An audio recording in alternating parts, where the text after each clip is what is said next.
Olá a todos e todas, sejam bem-vindos ao Pianíssimo Podcast. Esse é nosso primeiro episódio. Estamos aqui, Natália Spotes. Olá, pessoal, sejam muito bem-vindos. E Patrícia Mello. A gente tem o prazer de trazer dois convidados, né, Natália, que vão falar sobre um assunto que eu tenho certeza que é de interesse de todas as pessoas que se interessam pelo assunto do piano, né? Gente, a gente estava até comentando antes de começar. Quando a gente teve a ideia de começar esse projeto e a gente pensava em que tipo de assuntos trazer, o primeiro assunto que veio na mente foi sobre como comprar um piano, como consertar um piano, o que eu faço se eu precisar que alguém avalie um piano, tem técnico que pode afinar o meu piano perto, enfim. Então, os primeiros nomes que vieram na nossa primeira reunião sobre que convidado chamar, já foram essas duas pessoas que estão aqui e a gente está muito feliz que eles tenham aceitado o convite, gente. Muito obrigada. Imagina, é um Sem mais prazer. delongas agora os nomes deles, porque a gente fez um monte de propaganda e a gente não disse quem era. A gente deixou para fazer surpresa. Que legal. Pessoal, quem está aqui são os donos da Pianíssimos Pianos. Tenho certeza que muita gente conhece. Eu vou até já começar dando o endereço. Fica na Avenida Pompeia. O número é 1979, no bairro da Pompeia, aqui em São Paulo. E eles têm, além da loja, eles têm também uma oficina que é simplesmente a maior oficina de restauração do Brasil. E, gente, tem que falar o nome, né? Alexandra Moro, olha que chique, Alexandra Morovarove. Que nome chique. E o Paulo Isidoro de Oliveira, que está aqui, é um casal, né? Que deu certo profissionalmente juntos e na vida juntos, né? São um casal. Verdade. E eles vão contar um pouquinho aí da história, né? De como que surgiu. Você tem uma história super interessante, né? Tem. Né, Alexandra? Tem, uma história de vida, né? É uma história, assim, que vai lá atrás, né? Não é simplesmente um negócio, né? Não. É uma coisa de família, que tem uma questão afetiva muito importante, Sim. que é o que acho que move tudo aí, né? É o grande gerador de tudo isso, né? Sim. Então, a Natália pode começar falando um pouquinho, aí depois a Alexandra completa a história. Tá bom. Bom, a Alexandra contou um pouquinho pra gente sobre como começou o negócio e como a Paty falou, a história de vida da família se mistura à história da Pianíssimos. Então, já é uma coisa bastante simbólica, né? Não é simplesmente uma ideia, vamos montar um negócio, vamos começar, né? Pelo que eu entendi, veja se é isso mesmo, começou de uma questão financeira. Houve uma necessidade, quando a sua mãe tinha um piano em casa, houve a necessidade dela vender um piano. Como que foi esse começo? Tá.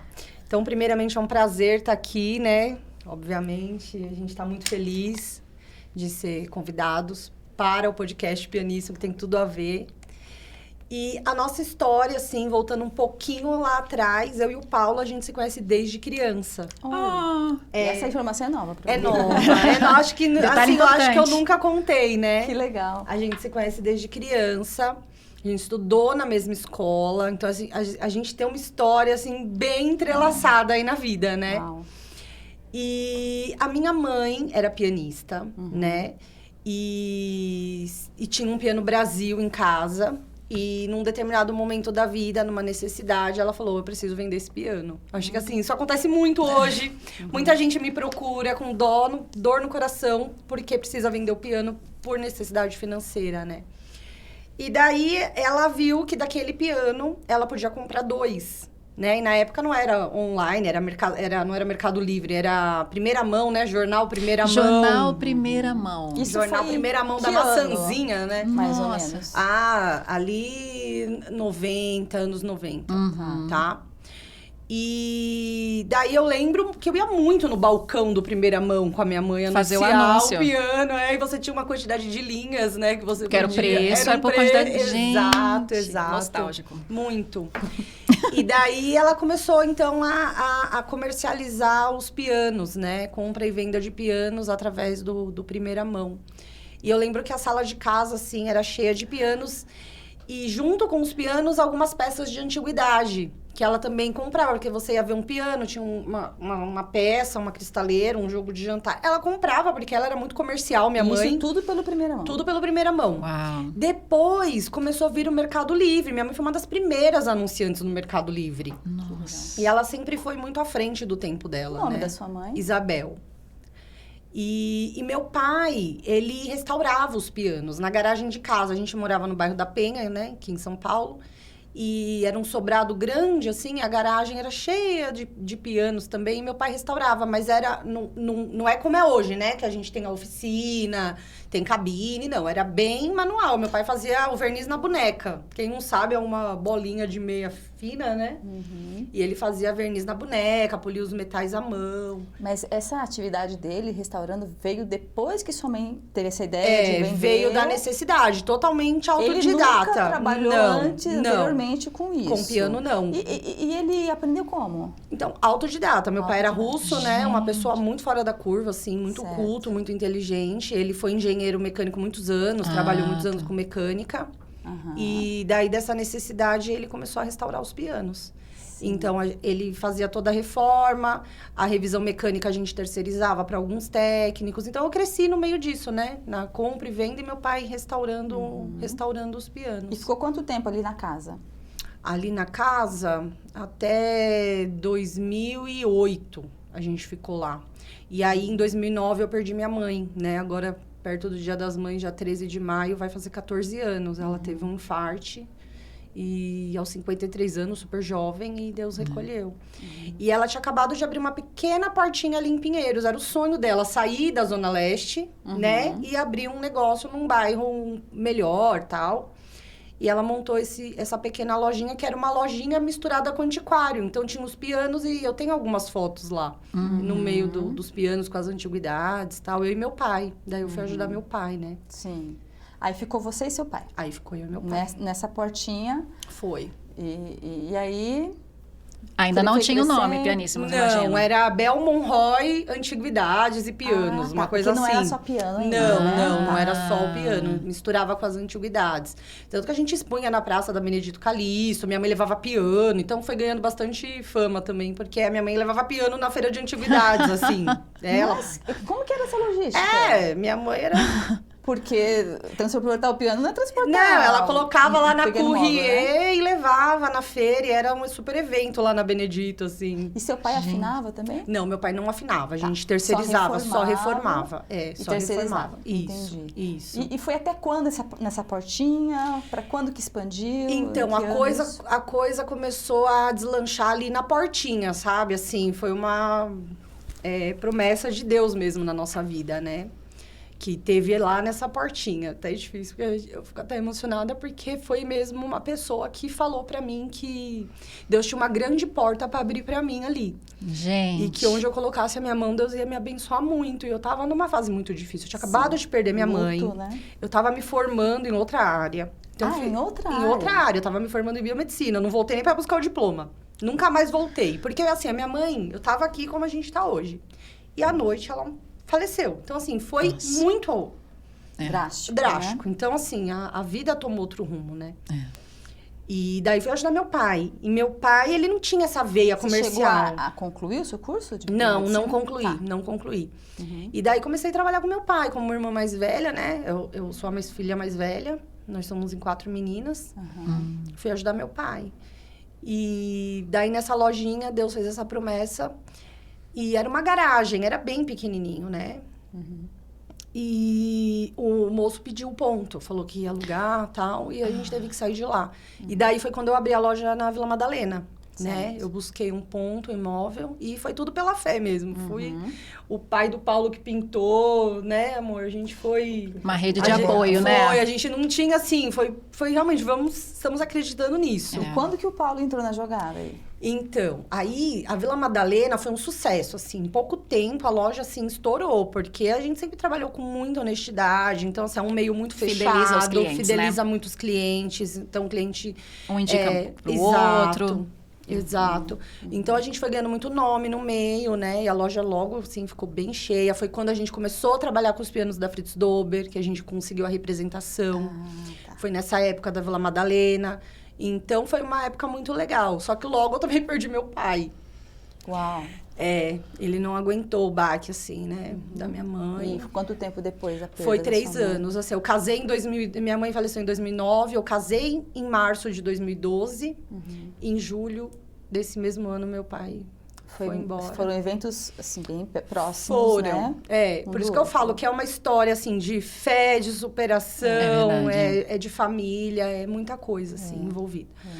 E daí, nesse momento, eu me vi sozinha com uma loja, num meio totalmente masculino, sim, dominado pelo masculino, né? O técnico de piano, o afinador de piano, o dono de loja de piano é o técnico, então assim... Quem transporta. Exato. Quem carrega.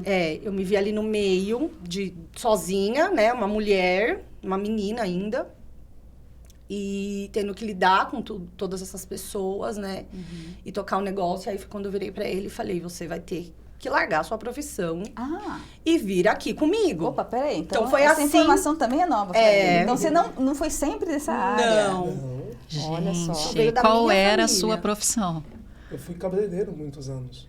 Gente. Olha, várias informações legais aqui. Então, quando eu saí dessa área, a gente veio...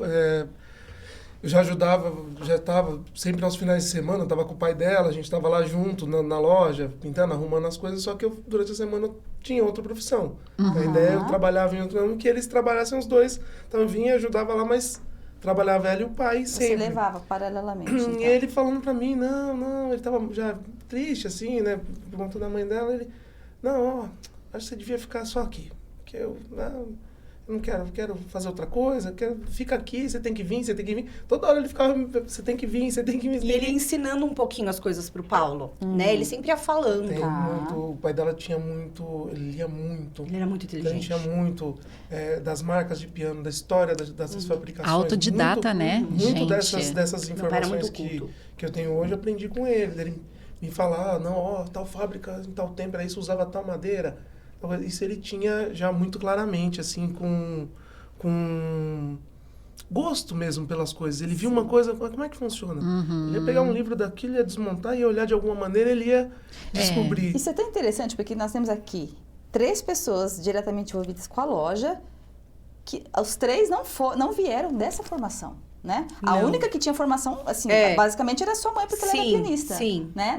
Na área da música, né? Sim. Então, bem interessante, né? Esse elo em comum dos 3. Aí vieram cada um de uma profissão diferente, de uma formação diferente, e acabou o piano aqui, juntou né? todo mundo. O piano juntou todo mundo. Gente, esse episódio é muito especial. E daí, assim, quando o Paulo chegou nesse momento... Foi muito complicado, porque daí, assim, a gente terceirizava serviços de restauração, né? Eu não tinha oficina ainda, então era terceirizado. E a parte técnica era terceirizada. Eu sempre cuidei mais da parte administrativa, de vendas, de tocar um negócio, gerir um negócio. Ok. E meu pai cuidava da parte de restauração, de lidar com o afinador, de lidar com o técnico, com o transportador. Eu não tinha que lidar com essas pessoas, né? Eu lidava com a outra parte, com o comercial. E daí me vi sozinha, então quando o Paulo chegou, ele teve que aprender a lidar com essas pessoas, a gerir um negócio também, porque até então ele trabalhava para uma pessoa. E também ele olhava para o piano e falava, e agora? Como é que arruma isso aqui? Gente do céu. E os técnicos, eles têm um pouco de ciúme de ensinar a profissão. Eles não querem também perder o pãozinho do cada dia, né? O pãozinho de cada dia. Né? Então era complicado, porque eu falava, fica do lado ali do. Né? Eu falava, fica olhando, observa. observa. Cola ali, observa. Mas a pessoa não quer ensinar, né? Ela não quer ensinar. E daí a gente também foi procurar curso no Brasil, porque a gente falou, precisa formar o Paulo, a gente precisa ter essa pessoa aqui. E não tem, né? Assim, é como eu expliquei para vocês antes. A Fritz Dober, ela forma ali técnicos em cidades que ela necessita. Então, não é aberto ao público. Né? Não é aberto ao público. Ou seja, a formação é super fechada. Não existe. Não existe um curso, não existe uma faculdade. Eu falo muito com o Paulo isso. Daria um curso técnico num cenário de 2 anos, tranquilamente, a parte técnica, de afinação. Teria procura. É que é muita coisa pra gerir, mas vocês pensam nessa possibilidade em algum momento? Já pensei bastante, né? Mas o que acontece? A viabilidade disso, não é só teórico, né? Tem que estar ali. Por Prática. exemplo, quando eu mostro lá o Martins é um dos poucos encordoadores de piano que produz bordão, que faz lá na oficina pra gente. Ele faz pra mim, ele faz pra fábrica, ele faz para as lojas. Hoje, atualmente, assim, a melhor pessoa que eu conheço em São Paulo, acho que até no Brasil podemos falar, né, amor? Não é. É o Martins. Não, uma pessoa. Uma pessoa. Gente, Ele não trabalha só pra você. Não, ele assim, eu tenho Imagina que a pegar no demanda, laço. né? Porque eu sempre vejo os vídeos, Martins, e achei que ele era da loja. Não, ele Não, trabalha foi na funcionário da fábrica. Fritz-Dober muitos 35 anos. E aí ainda presta serviço para eles até hoje. E é uma referência. É uma referência. Então, a questão da restauração que vocês fazem lá, vocês têm os seus funcionários fixos e tem os que prestam serviço Sim, para vocês. exato. Quantos são os que prestam, além do Martins? Tem mais Tem o gente? Martins e os afinadores também, porque a demanda é grande, a gente não consegue atender todo Técnico mundo. de Técnico também. também, tem o técnico de mecânica também, o Paulo faz grande parte. Qual a mas não dá diferença conta. do afinador e do técnico? Então, o afinador, isso é uma ótima pergunta. Isso, inclusive, eu já até falei no meu Instagram.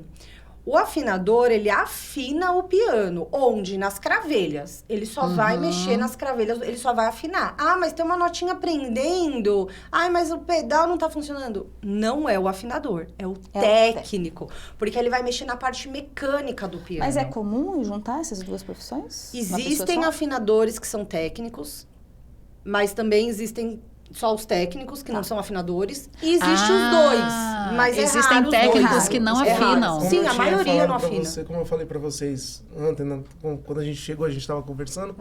Antigamente, praticamente todo afinador era meio que o técnico, o restaurador. Essa era a ideia que eu quem fazia a tinha. limpeza. Como se fosse um médico Exatamente. que faz Era- todo o diagnóstico. Era a pessoa que vinha, principalmente porque era muito distante. Às vezes ele tinha que viajar para uma outra cidade, chegar lá, não tinha... Era ele e ele. Então, ele tinha que resolver, tinha que saber trocar uma tecla, saber colocar uma corda, ele tinha que saber fazer tudo. E perceber problemas no instrumento que às vezes a pessoa não sabe. Não então, na hora que sabe. abre, que vê. Então, é um Exatamente, diagnóstico examinar mesmo, se- né? É um diagnóstico. É o cirurgião pianista. É o cirurgião pianista. Eu falo exatamente assim. É.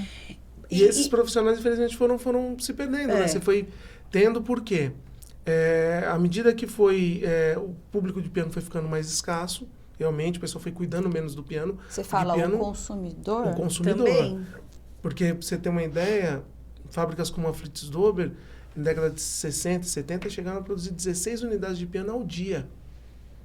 Imagina a quantidade de piano 16 pianos de armário ao dia. Eles Vendia chegaram a muito produzir. piano. Linha de Toda produção pessoa tinha um total. piano em casa, né? Total. Era Não, assim, isso. toda- O meu primeiro piano foi um Fritz Todo Dober. mundo Então. tinha um piano em casa. Toda mocinha tinha que estudar piano, não era assim? Era um processo. Então, à medida que isso foi esfriando, a educação no país também foi dando menos valor a isso, e foi esfriando, acho que os técnicos também foram se limitando. Aí o cara falou, eu vou afinar. A demanda Mas também não vou É. mexer na mecânica, senão eu vou perder tempo. Porque antes o afinador vinha e passava o dia na casa da pessoa. Hoje um afinador vai e passa 50, uma hora. Como um luthier, né? Exatamente. Com instrumento Então, de corda. o mercado foi mudando por conta disso, mas é uma pena porque na Europa, mesmo com a redução também, que se vendia, se fabricava muito mais piano hoje, menos, mas o afinador de piano lá ainda tem esse cunho de ir e solucionar totalmente o problema. Hoje, Sim, ok. aqui já é diferente. Bom, acho que a gente pode entrar na pergunta da sua formação. A gente já está falando aqui que está tendo... não existe formação hoje no Brasil. Não. Então, basicamente, seria tipo colar do lado de alguém que sabe. Isso é Observar. muito difícil acontecer porque a pessoa não quer passar, talvez, o conhecimento. Ou ir para fora. Foi esse seu caso, Paulo? Sim, a gente buscava muito, né, tentar fazer um curso aqui ou alguma coisa. Eu fui aprendendo à medida do possível, vendo uma pessoa trabalhar. Eu sou muito... A minha vantagem também, eu sou muito bom em observar. Se eu vejo a pessoa fazendo uma vez, Você muito dificilmente eu não grava. vou conseguir fazer. Que legal. Então, eu consigo ter esse primeiro momento. Então, já estava, de certa maneira, começando, desmontando o mecanismo, fazendo ali, mas eu queria entender, o que eu ficava muito triste era realmente isso, eu queria entender o funcionamento. Como que você vai trabalhar com uma coisa? Como eu vou te garantir um piano, alguma coisa, se eu não entendo, se eu não consigo fazer? Falei, não, então, Você queria estudar. queria estudar, queria ver a estrutura, como que era feito, por que custa tão caro. As pessoas falam, nossa, mas o piano é caro.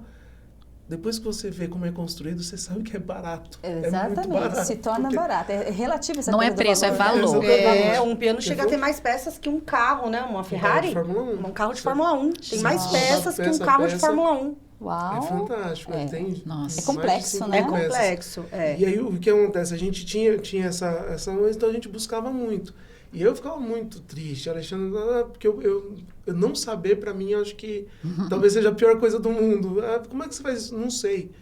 Nossa, é um vazio dentro do coração. Aí, a gente buscando isso, a gente começou a mandar e-mail pros lugares. Aí, um dia a gente foi na igreja até, a gente foi congregar, e aí Deus falou na palavra pra mim, falou, você dormiu com uma profissão e acordou com outra. Eu vou te capacitar como eu quiser e aonde eu quiser. E aí você sentiu segurança. A gente é crente, né? A gente crê. Eu falei, não. Você literalmente entregou na mão de Deus Falei, e Senhor, ele conduziu. É isso que vai acontecer. E aí a gente mandando e-mail. A Alexandra mandou um e-mail até para fábricas grandes como a Bexten, que é onde eu me formei, perguntando se eles não tinham interesse em ter representantes no Brasil, ou se uma coisa, ou pelo menos formação técnica, se eles não davam, tudo. Eles falaram, não, a gente não...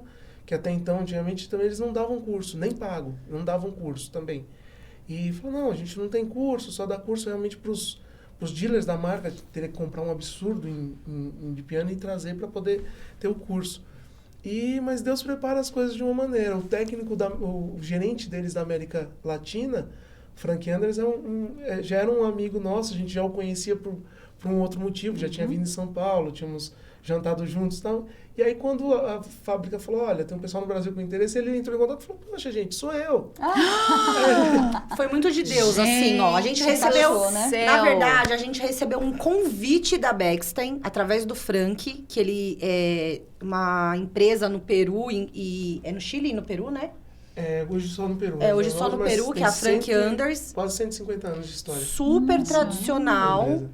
E ele representa a Bexten na América Latina. Então, assim, foi muito de Deus, porque a gente recebeu um convite para o Paulo e um outro técnico do México fazerem esse curso. Então, praticamente a Bexten montou um curso para eles lá. E assim, com alojamento, com tudo. Então, assim, eu só falei, compra a passagem. Vai tudo pela fé. Compra a passagem, coloquei ele num curso de inglês em 3 meses. Ele saiu daqui, assim, falando... Eu fiz um curso com uma amiga nossa, uma pessoa que a gente conhece, foram 2 meses. 2 meses. 2 meses. Não, porque na Intensivão verdade, pra, né? a gente tava Se virar, preparando... né? A gente Se virar. tava preparando tudo. Você vê como as coisas... Deus prepara as coisas de uma maneira... Né?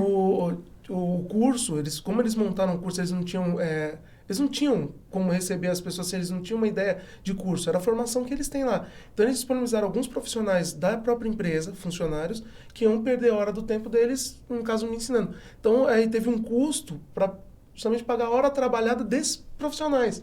Então, eles não cobraram o curso, cobraram só realmente esse valor. Aí era um valor fechado, falei, nossa, gente, vou pagar isso aqui. Tinha vendido um piano para uma moça francesa, na Vila Madalena.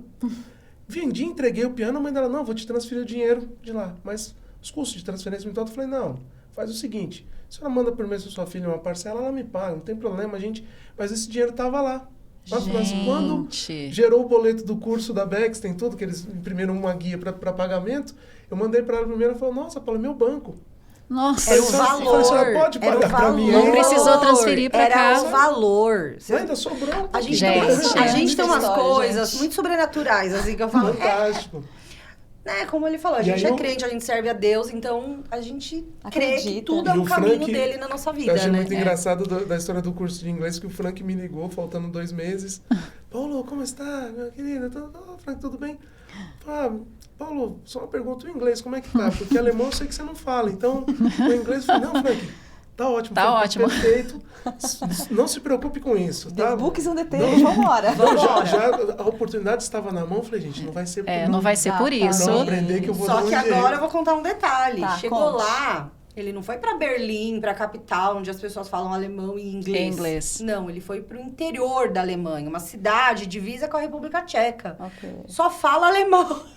E você viu o inglês, pouquíssimo inglês, assim, muito pouco. Fiquei curiosa muito agora. pouco. Como é que você O curso aprendeu? foi dado em alemão. Ele se desenrolou porque ele fala bem, né? Ele foi... Comunicativo. Teve uma hora que ele já tava contando piada pros alemães lá. Você e eles, aprendeu rapidinho eles alemão? entendendo o que ele Eu falava. tava falando em inglês com eles, mas uma coisa engraçada, a comunicação do ser humano é incrível.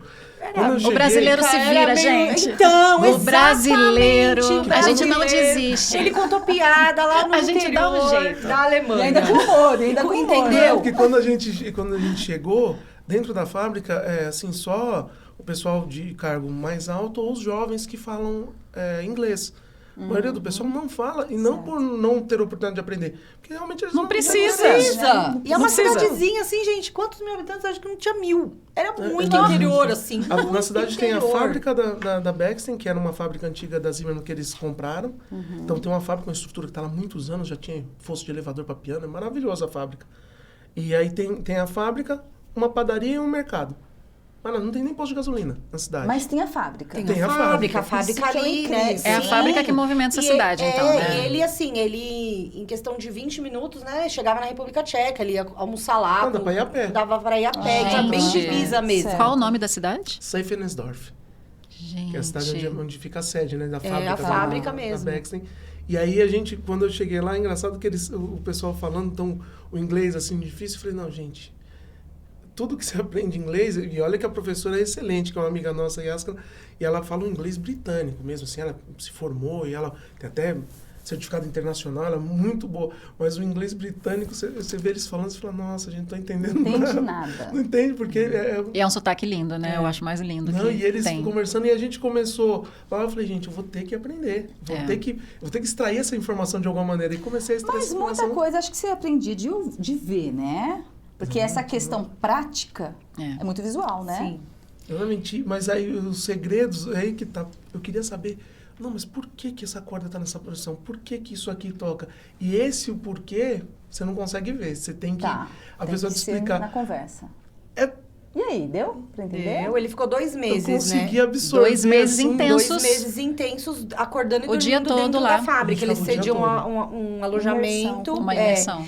E nessa época que ele foi, na verdade, no dia que ele viajou pra Alemanha, eu descobri que tava grávida do Benjamin. Meu Deus, No muita dia. história, muita história. No dia, assim, um dia antes. Um dia antes. Um dia Então antes. você foi pra lá Fez o sabendo teste. que ia ser pai. Sabendo que ia ser Fui, pai. coração Nossa na mão, Senhora. quase que eu não vou. Porque eu falei, como que ia deixar ela sozinha aqui? E eu 2 E meses. aí 2 foi, e meses. agora? Gente, é E muita agora? emoção nessa Isso acontece alguma Foi. coisa, né? Nossa. Uau. E, bom, ele ficou, né, se formou lá, então, assim, ganhou um baita nome no meio dos pianos, legal. porque, né, pouquíssimas pessoas têm essa oportunidade, foi, Sim. né, E a gente, uma eu preparação. fiz o curso, esse que eles prepararam pra gente, e no meio desse acontecimento teve um curso com os técnicos todos, um curso de reciclagem com todos os técnicos europeus. Então a gente teve um final de Ainda semana fez lá, uma reciclagem. 4 ou 5 dias, não, reuniu técnicos da Inglaterra, da Polônia, da Rússia, tava todo mundo lá junto. E aí até é engraçado porque a gente tava, o Frank também tava lá, tava um mexicano, então tinha nacionalidades ali, é uma reunião da ONU, tava todo mundo ali, né, a gente conversando, então eu tive a oportunidade de ver esse pessoal ali ao vivo também, ver outros técnicos trabalhando. Gente, é fantástico. Fantástico. Você voltou Piano é quase com a é quase cabeça. uma língua internacional. A gente chegou a se falar por alguns minutos num almoço, a fábrica fez um almoço assim, comemorando o final do curso. Encerramento. Então tinha Uma confraternização. Aí tomando cerveja, conversando, e tudo. Daí o Frank apresentou o pisco para eles, que eles não conheciam, né? Que é o pisco peruano. Uhum. Aí trouxe o russo, isso aqui não tomou. Já ficou vermelhinho. Nossa, é foda. Uns 15 minutos depois, estava todo mundo falando o mesmo idioma. Fantástico. Ótimo. Todo mundo Brasileiro, né? Gente, é o seguinte, a gente tem interesse mil em saber várias coisas. É. E nosso tempo é super É curto. super curto. Então a gente vai tentar fazer um ping-pong, se é que é possível. Vamos tentar. Sim, vamos. Nath, eu vou pular assim, vou de trás pra frente, tá? Vamos eu lá. vou começar aqui. Se uma criança, assim, de, sei lá, 8, 9 anos estivesse aqui, como é que vocês falariam, assim, rapidamente, quais são as partes do piano, as principais, assim, e a função? De uma criança? Os bordões. Sim. Uma coisa, assim, bem simples e que uma criança consiga entender. Quais são as principais partes de um O piano? principal do piano começa... É uma corda. São cordas de aço em cima de uma base de madeira para fazer aquele som se amplificar. Você vai explicar para a criança, vai mostrar o som. Ó, o som sai daqui. Acho que esse é o princípio do piano. É a alma, o coração. A tábua harmônica, as cordas é onde ele sai. Como que você extrai esse som? Mecanismo. Ó, a teclinha está aqui, você vai apertar a tecla aqui, ela vai bater o martelinho lá. Pronto, esse é o ponto 1. É isso. Por que esse martelinho vai bater mais rápido ou devagar? Como que tem essa intenção? Aí você descreve o resto do mecanismo, porque é onde escapa, onde vai.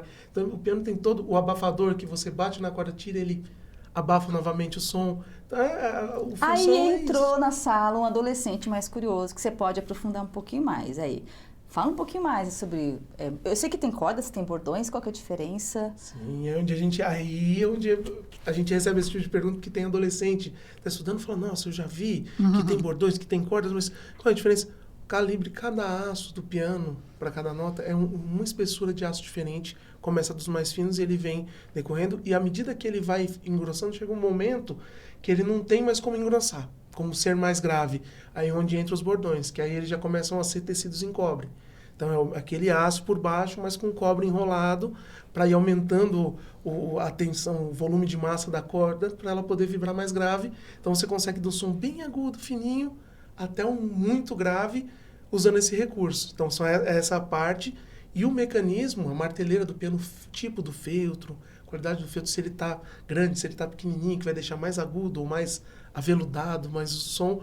Aí eu acho que a gente já explicaria mais por esse lado. Mais tecnicamente, Mais porque aí já tecnicamente. entra isso que eu falei, daria um curso de Senai, sem dúvida, porque tem física, tem matemática, O desempenho mecânico do piano, porque engenharia mecânica. para fazer aquele toque, você fala, não, mas para fazer um pianíssimo, para fazer um fortíssimo no piano, é toda uma sequência de mecanismos que vai ter um escape na hora certa, o martelo, ele vai... É pura física isso, né? Muito E no piano movimento. vertical, né, que a gente fala que é um piano de estudo, né, o primeiro piano é o de cauda, horizontalmente as Que cordas. foi inventado o piano que foi de inventado cauda. Porque é o vem piano de do cauda. fortepiano. O do forte piano. Então, assim, o piano, entre aspas, de verdade, é o de cauda. Certo. E a mecânica dele funciona diferente do que no piano vertical. No piano de cauda, os martelos descem por gravidade. Então, eles batem aqui na corda e eles descem por gravidade, sozinho. Então, ele permite um número de repetições da nota muito maiores do que no piano vertical, onde o mecanismo é de ataque. Certo. O martelo tem que atacar. Então, ele não permite tantas repetições como no piano de cauda. Entendeu? Então, essa é uma das principais no piano- diferenças Aí do onde piano. entra a física. O piano de cauda, ele funciona 90% por gravidade. Certo. O abafador é gravidade, a volta da tecla, o martelo, tudo. No piano de armário, você tem molas tentando cumprir essa função. Tanto é que tem alguns técnicos antigos, alemães principalmente, dos quais eu conheci, falam que o piano de armário é uma abominação da natureza, porque eles tentam fazer com que ele funcione igual Contra ao as forças outro. da natureza. Exatamente, para funcionar igual o outro. Então, às vezes, em volume de peças, tudo um piano de armário chega a ter muito mais peças que um piano de cauda. Porque é uma adaptação, na verdade, É uma né? adaptação. Exatamente. Sim. E no piano de cauda você consegue ter uma tábua harmônica e um comprimento de cordas maior, como um piano de concerto, por exemplo. Num vertical, acho que o maior piano vertical que eu já vi, 1,40 m, 1,50 m, um Grotran que a gente teve. Então, assim, um cauda pequeno é 1,50 m. Então, o vertical tem essa limitação de altura também. Que no cauda você consegue Tem uma tábua cauda harmônica maior, uma maior, tábua então, harmônica a maior expressão e mais sonora som maior. no piano. Certo. Entendeu? Resulta a qualidade sonora que muda muito, né? Uma dúvida que me veio agora. O mecanismo de dentro, a maneira que ele funciona, vai influenciar o peso da tecla? Ou o peso da tecla vem de alguma outra... É o resultado de alguma outra situação interna? São as duas coisas. É uma combinação disso, na verdade. Quando você está produzindo um piano, a madeira das teclas é uma só. É como se fosse uma tábua gigante. Eles pegam aquela tábua e fatiam ela em pedaços, justamente para que ela já seja mais homogênea possível em peso. Além disso, você coloca todos os mecanismos ali. A marteleira começa a maior, mais grossa, até a mais fininha. No caso das marteleiras, porque a corda é menor, ela vai precisar de menos feltro para bater ali. Para compensar esse peso, vão chumbos na tecla do teclado. Então, você vai colocando, tem um equivalente de grama para cada marca tem o seu coeficiente, mas em torno de 58 gramas, 46 gramas em algumas teclas, para você ter Tudo essa sensação calculado. de toque. Por quê? Você tem que Gente. bater a mão no piano, em todas as teclas, o peso tem que ser semelhante. Tem que ser igual. Então, O peso não é uma equilibrado, consequência né? de algo, ele é calculado. Sim, calculado. porque, ó, veja, se você pensar explicando para uma criança de 8 anos, que lá no grave, na última corda do bordão, que é uma corda bem grossa, Imagina o o peso que teria que ter ele é ali. maior, ele é mais grosso. Então, só aí você já tem mais peso que lá no agudíssimo. O impulso para poder Porque o martelo é seria muito maior. pequenininho. É. Entendeu? Então, assim, como que você equilibra esse peso, né, no toque? E aí, esses chumbos no teclado você vai Ajuda. colocando na fábrica, que nem Uau. na Bex eu passei por essa linha de produção. Esse ponto que eu queria, de chegar lá e como que funciona? Como é que faz para fazer isso? A gente botava o teclado virgem lá, no mecanismo, sem chumbo, sem nada. Sim. Ia colocando o chumbo E e equilibrando. medindo o peso. Aí você coloca o chumbo artesanal. no lugar, marca, vai lá, muito, fura, gente. encaixa o chumbo no lugar. Eu acho que... Puxa, se tem uma coisa mais artesanal que o piano, eu ainda não conheço, viu? Realmente. É que são 88 teclas, para comer de assunto, né? Em média, muita 230 cordas, em média. Então, você vê um afinador ali... Nenhum é igual ao outro, é isso que eu tô entendendo? O piano? É, a questão do peso, do chumbinho. Por isso que eu falo assim pra E pessoa, às eu quero vezes- comprar um piano.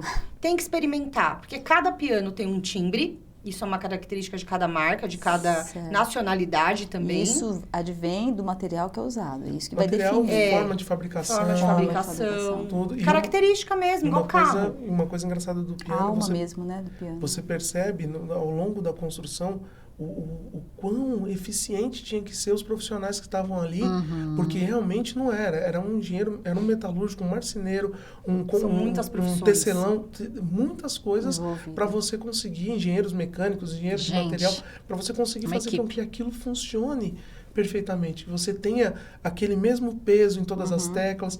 E isso, essa qualidade, no geral, quando você vê pronto, você vê o piano tocando, você não imagina que isso sabe, você fala, é só um piano. Só um piano. Só um piano. E vocês chegaram numa pergunta que a gente queria muito mesmo fazer. Uma pessoa vai comprar um piano. Isso acontece demais. Hoje em dia tem muita venda de usados no Marketplace, Facebook, o OLX e por aí vai. Então a pessoa vende pela internet um piano hoje e coloca um preço, às vezes um preço muito baixo. Aí você vê pelas fotos o piano aparentemente, o móvel, nossa, mas está bonito. Como será que está por dentro? Uma pessoa que vai comprar um piano, mesmo que seja usado, que não seja numa loja, o que ela tem que pensar, que cuidados ela tem que tomar Tá. antes de quais tomar são uma os- decisão? Vamos dizer assim, O principal. sinais de alerta. Sinais tipo, de opa, esse aqui é alerta. perigo. Tá. Então, isso é nosso dia a dia, né? É. Porque do mesmo jeito que chega clientes lá que compraram e se deram mal, muito imagina. mal. Pra gente também, que recebe todo dia as pessoas querendo vender o piano pra loja, né? Então, a gente também tem que ter esse Vocês olhar também bem fazem essa atento, avaliação para ver se porque- pega ou não, se vale a pena. Sim, porque, assim, a gente só trabalha com piano, assim, filé mesmo. Não, nenhum problema. Então, assim, ó, a primeira coisa, a pessoa viu um piano lá no Marketplace, no Mercado Livre, né? E ela vai comprar esse piano. A estética é o que menos importa, né? Mas a estética, assim, eu entendo e concordo plenamente que é o que menos importa, é a mecânica, né? Mas, tipo assim, se você vê um piano já com a estética Já feio, muito estranha, muito assim, não é um Uhum. sinal de alerta de que a parte interna já não tá Sim e não. aquela coisa do descuidado, Então. de descuidar, de largar o piano anos sem afinar, por exemplo. Assim, claro que depende muito, né? A gente é numa média, assim, um piano que tá com o móvel já um pouquinho queimado, tem alguns riscos do tempo. A gente tá falando de pianos de 40, 50 anos. Vão ter marcas, se a pessoa nunca restaurou, em 50 anos mudou, o sol, enfim. O móvel, às vezes, não tá impecável. Obviamente, não pode estar Não, destruído, não mas... tô falando de impecável, mas né? assim, estando em bom estado o móvel... Mas o principal que eu sempre falo para meus clientes é: esse piano afina? Ele segura a afinação? Porque nada adianta você ter um piano que não segura a afinação, Tá. né? Mas, por exemplo, a pessoa que está vendendo, às vezes, pode saber ou pode nem saber se segura ou se não segura. Então, Como geralmente não alguém sabe. que está comprando vai saber se Ela vai ter que levar um um técnico vai precisar de Por entrar quê? em ação, né? Porque essa é a única coisa que por fotos eu não Não dá. consigo avaliar. Porque eu nem por vídeo, assim, tipo, eu Não. tocando todas as teclas, não tem como você saber. Não, porque ele pode estar desafinado, né? Porque ficou lá 10, 15 anos Sim. parado e a pessoa quer vender. Sim, E agora, se eu afinar, ele vai manter. entendi. Entendeu? Então tem que ser um Tem técnico que lá. ser um afinador. Tem que ser um afinador, tá. porque ele vai pôr a chave de afinação Tá. na cravelha e ele vai ver se essa cravelha tá macia ou não. Se ele tá segurando a tensão das cordas. se ela tá macia. Porque o que acontece? Isso é uma das coisas que a gente mais faz na oficina hoje, troca de cravelhas.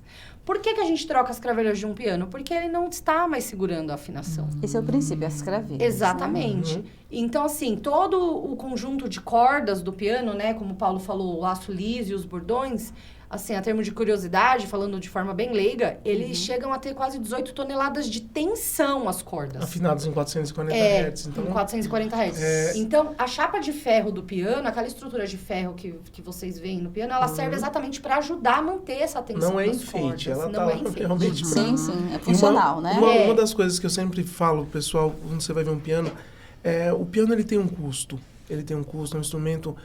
quando você vê ele sendo fabricado, você tem menção do valor que ele tem. Então, um piano muito barato, dificilmente vai ser um piano bom. Ele está sendo muito barato por alguma coisa, ou porque o dono não sabe o valor que ele tem. Às ou a vezes pessoa... joga sem saber também. Mas o que acontece? Quando a pessoa tem um piano em casa, sempre tem. Era do avô, mas o avô conta. Trouxe da Alemanha, ou comprei em tal lugar, era o X. Então, a pessoa tem uma noção de que é um bom piano ou não. E uma coisa mensal, está sendo usado? Piano, para ser comprado, geralmente piano de pianista, piano que está sendo usado, tem uma pessoa que toca frequentemente no piano, geralmente estão em muito melhor estado. Tá em Então, às uso. vezes, um Porque piano eles cuidam. Porque eles tá em sentem a uso. necessidade, Prestam manutenção. não dá mais pra tocar, tem que afinar. Uma tecla que não levanta, precisa de arrumar, Então, né? além das cravelhas, né, que é o principal, a gente vê se esse piano tá mantendo ou não a afinação. Por foto, né, quando as pessoas me encaminham, ou se a pessoa for ver na internet, vê como que tá, dá pra ver o estado da marteleira, se tá assim, por exemplo, você bater o olho, tem que estar meio que tudo por igual, nivelado, não pode estar tudo desnivelado, as teclas por dentro. Essa coisa do desnível tem a ver com É regulagem também. Mas com chumbinho? Não, você Não. embaixo das teclas, de todas as teclas, no pino central que segura elas no tabuleiro, tem pequenas rodas de casimira, de feltro. E rodinhas de papel, que até as pessoas perguntam, mas você está colocando papel? Vem de fábrica. Rodinha de papel? Eles colocam rodinhas de papéis de várias espessuras para conseguir aquele nível de altura perfeito. Certo. Porque as teclas não só com o mesmo peso, mas elas também têm que estar na mesma altura e alcançar a mesma profundidade para que o mecanismo funcione. Né? Então, quando você olha o piano está desnivelado, isso é uma regulagem, mas uma das coisas interessantes a se observar, principalmente aqui no Brasil, quando você olha o mecanismo de piano, é se ele está original ou não. Às vezes o piano tem 60 anos, mas nunca trocaram nada, é melhor do que um piano mal restaurado. que está com uma coisa trocada aqui, uma ali. Sim. Porque aí já vem de diferentes procedências e já não tem aquele padrão de qualidade, Sim, né? porque a gente pega muito piano que já foi restaurado, por exemplo, um Steinway, né? Com marteleira nacional ou chinesa, entendeu? Com corda nacional ou chinesa também. É como consertar um carro com peças de outro fabricante. E eu sempre falo isso. E daí perde toda a característica do piano. Porque você tá colocando... O móvel é um Steinway. O móvel mas está por dentro. Exatamente. E o pessoal usa assim, umas peças, não só isso. Eles usam casimira de má qualidade. Então, vocês querem baratear o custo da restauração. Mas Hoje, ainda né, louvável quando acontece de você encontrar trocado, mesmo que por uma peça inferior, mas totalmente trocado. O grande problema é pegar um piano que está uma peça de uma peça do outro, uma peça que trocou. Acontece Não muito. existe restauração parcial de piano. Chegamos num ponto. Chegamos num ponto. Isso é muito importante que você vai dizer agora. A questão da restauração, então. Qual é o ponto? Fala assim, não, tem que restaurar. Esse piano, para continuar, tem que restaurar. É uma reforma geral. Porque tem que ser completo, é isso, né? Quando ele não segura mais a afinação. Eu penso muito nessa questão por conta disso. Às vezes o piano, não só restaurar, a pessoa fala assim, mas precisa restaurar porque não está funcionando mais. Não necessariamente. Às vezes aquele piano, é claro, ele chegou num ponto, está funcional, está utilizando, mas as cordas já estão bem oxidadas, ele já está com, sabe, partes de madeira já mais gastas e tudo, o feltro mais gasto, e a pessoa, assim, está funcionando. Então, por necessidade técnica, ele continuaria funcionando. Mas você olha que é o piano não garantir mais 70, 60, 70, 100 anos de vida para o piano, Aí É um sim, investimento, né? É onde É um você faz a investimento, restauração investimento. completa. É um investimento. É garantir Hoje- a longevidade dele também. Hoje, por exemplo, a nossa reforma, ela é feita só com peças de primeira linha. Então, assim, não tem... as pessoas às vezes chegam até com outros orçamentos, eu falo, não tenho como cobrir. Porque o que eu trabalho aqui, hoje, Você dentro da minha oficina... garante o seu trabalho. Tem uma garantia, né? tem uma garantia, eu só trabalho com material de primeira linha. Então, assim, eu posso reformar um piano nacional. Eu vou por corda alemã, porque eu só trabalho com corda alemã. Então, isso faz diferença na restauração. Tem que também entender isso, né? Da reforma que você quer fazer no seu piano. Vamos lá, ping-pong, hein? Como que a umidade do ar influencia na questão da afinação do instrumento? O piano é todo madeira, feltro e ferro. É. Então ele sofre as intempéries do tempo. Na afinação, a umidade ela até influencia, mas o piano ele tende a se acomodar no espaço e ficar bem. Se ele está muito tempo no mesmo espaço e é úmido, mas ele está muito tempo lá, ele tende a se acomodar àquela situação. Variação brusca de temperatura, mudança brusca de clima, isso sim pode influenciar Desafinar na- o piano. Qual é o nível melhor, ideal de umidade do ar para o piano Qual ficar... a porcentagem? Tem uma porcentagem, Para ele né? ficar estável. Na verdade, só o excesso realmente de umidade, que De seria um umidade que é problema para ruim. ele. Quando o ar- tempo está muito seco, não é muito problema. seco, pode acontecer ao longo dos anos, um período muito longo, trincas na tábua harmônica, alguma coisinha na madeira, a madeira vai sentir. A madeira um ressecada. pouco, Ah, só tá. que isso, como o piano, geralmente quase todos são preparados para isso durante a fabricação, ele vai durar muito tempo. Agora, há muita umidade que é o problema. Ou seja, E quem é mora o no mais litoral... comum. Porque assim, ó, quem mora no litoral, piano de litoral, você já bate o olho. Cravelo e corda já tá oxidado. Vai Não tem oxidando. como, Ai, porque é o que ele gente. falou. O piano é feltro, ferro, é madeira, então ele sente, né? Não tem como. A maresia Tem vai que tomar muito comendo mais por cuidado. dentro, né? É. Uma coisa que me veio na mente agora, que a gente estava falando sobre descupinização. Tratamento de cupim A única oxida? coisa... Não. Ajuda a, na oxidação? O grande Isso é bom, segredo, isso é legal falar. Estufa para móvel. O pessoal usa estufa com brometo, com venenos e sela o negócio no ambiente mais quente, tudo. Para o piano, eu não recomendo. Porque o piano tem meios, a gente utiliza um tipo...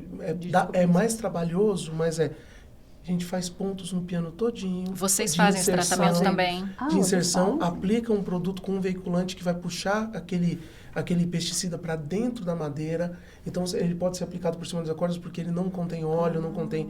Então, você aplica no piano todo, mas muito objetivamente. Você vai em vários pontos diferentes. Não é diferente você colocar ele numa sala, soltar um gás lá e Então, deixar. esse brometo de metilha não é o que vocês utilizam? Não, para piano eu não recomendaria. Para móvel. Para móvel ele funciona muito bem, porque você vai eliminar o cupim lá dentro em algum lugar. No piano é muito detalhe específico, então você tem que realmente aplicar no teclado, aplicar em cima, para ele ficar perfeito. E dá certo, funciona, Funciona. garantido. Aí você Funciona. coloca ele, faz essa aplicação, envolve ele no balão de gás individual, balão plástico, e deixa ele fechado por um período, mas sem ocorrer a mudança de temperatura. Ele fica no ambiente. Então você não corre risco de afetar uma tábua harmônica, de danificar o piano de alguma maneira. Se o meu piano tem cupim, eu levo ele até vocês. Tem que levar. Deixo lá, porque precisa Tem. ficar num ambiente Separado. especial. No mínimo Separado. 30, 40 dias lá com a gente, o piano. Que a gente vai No aplicar mínimo. depois. E também tem que descupinização, tem a também tem que limpeza. verificar onde o cupim pegou no piano, né? Porque se ele pegou partes estruturais, aí tem que sim, avaliar. Eu falo porque eu já passei por isso, eu fico tenso só de lembrar. Uma coisa é pegar no pezinho, ali no teclado, uma tampa. Agora, se ele pegar tábua harmônica, cepo, pega muito no cepo, que é onde as cravilhas ficam fixadas. Tem que trocar Tem que essa trocar parte. o cepo todo. A pessoa percebe que o instrumento está com cupim, também como nos móveis, de ver as asinhas caindo As embaixo. asinhas e o pozinho, O pozinho, né? né? O pozinho. Acho que é Joia. mais Geralmente, e durante, por isso é importante de saber abrir o piano, Abrir, fazer uma sempre limpeza, tá porque você olhando, vê... arrastando. O técnico, Exato. né, a visita Se ele constante. vê o pó por dentro, ele já consegue identificar. Tem que ter se visita bateu ou não. periódica, né? Tem. Ah, falando Tem. em periodicidade, qual é o ideal aí recomendado para estar afinando, para estar avaliando? Fábricas recomendam de 9 a 12 meses, mas isso é um ponto usual. Se a pessoa tendo condições, de 5 a 6 meses você está afinando seu 2 piano, é vezes ao ano, excelente. né? É bom, porque não só para afinar, aquele técnico vem, ele vai olhar Ele se vai está olhar tudo tudo, ok, dá então uma você vai limpadinha. garantir... Naquelas trocas de estação, de muito quente para muito frio, é bom Exatamente. afinar. Dá uma afinada. São os melhores momentos. É. Porque ele sente mais. E nesses isso, assim, momentos. para uso residencial. Obviamente, se a pessoa dá aula, é um conservatório que tem 12 Muita pessoas tocando, aí vai ter que ter Já uma... é quase aí bimestral. já é. O que causa mais, então, a desafinação é o uso. Não é que se ele fica parado, se é um móvel parado em casa... Não, ele desafina vai menos. desafinar, geralmente, mas o que desafina o legal dele, sem ser por mudança, você está num ambiente controlado, estável, ele vai caindo por igual. Então você vai ver que ele está em 440, ele vai em 439,5, ele vai Onde toca descendo mais, por ele igual. desafina um pouquinho mais. Tá. Ou seja, a parte mais central de um piano numa escola de música é o que é mais usado. É porque o martelo bate mais vezes naquela corda, então essa tensão acaba dando uma diminuída, não tem jeito. Com maior velocidade do que Isso. os extremos, por É exemplo. igual o pneu do carro, onde roda mais, às vezes você faz um rodízio ali, porque marca naquele lugar. A sim. corda, quanto mais bate o martelo naquela região, ela vai desafinar um pouco mais. Sobre a tábua harmônica, ela rachou. Tem esperança? Depende. Mas Tem. tem alguns procedimentos, na Europa e nos Estados Unidos, eles já fazem a troca completa da tábua harmônica de piano antigo. O pessoal já que adquiriu produzir esse outra. Mas conhecimento. isso é lá fora. É lá fora Eles já aqui, Paulo. conheceram. Aqui, não, então aqui eu vou fazer isso logo mais. Paulo tá fazendo. Esse é meu Opa, projeto. gente, Esse é meu entendeu? Se for projeto. uma Breaking trinca, news aqui. As se for uma trincas, elas trinca podem ser fininha, preenchidas. Elas podem ser preenchidas com Dá pra madeira resolver. marfim ou com faia alemã.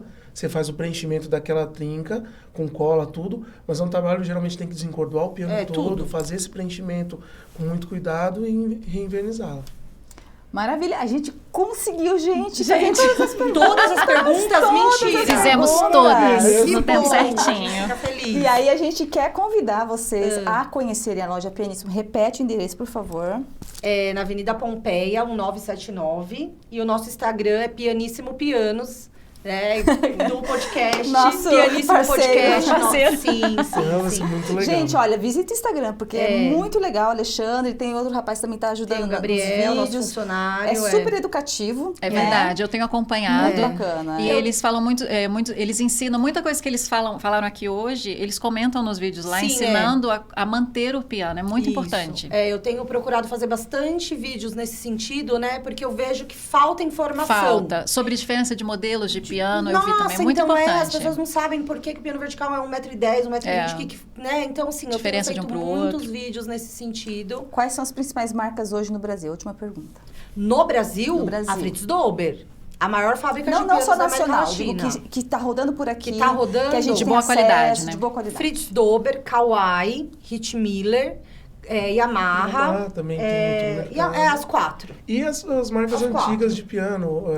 De pianos novos, né? Brasil, Os antigos, né? o Tem mais Brasil, o fábricas. Essenfelder, Sim, antigo. Daí já vai pra São piano marcas seminovo. antigas que tinham boa qualidade quando fabricavam também. Então, os seminovos ainda tem desses. Não mas tem novos deles mais, Não, esses não dois. mais. Não, Só a Fritz Fritz Dober. Dober. A Fritz Dober Não, esse ano ela vai única. fazer 73 anos, agora dia 13 de Produção maio.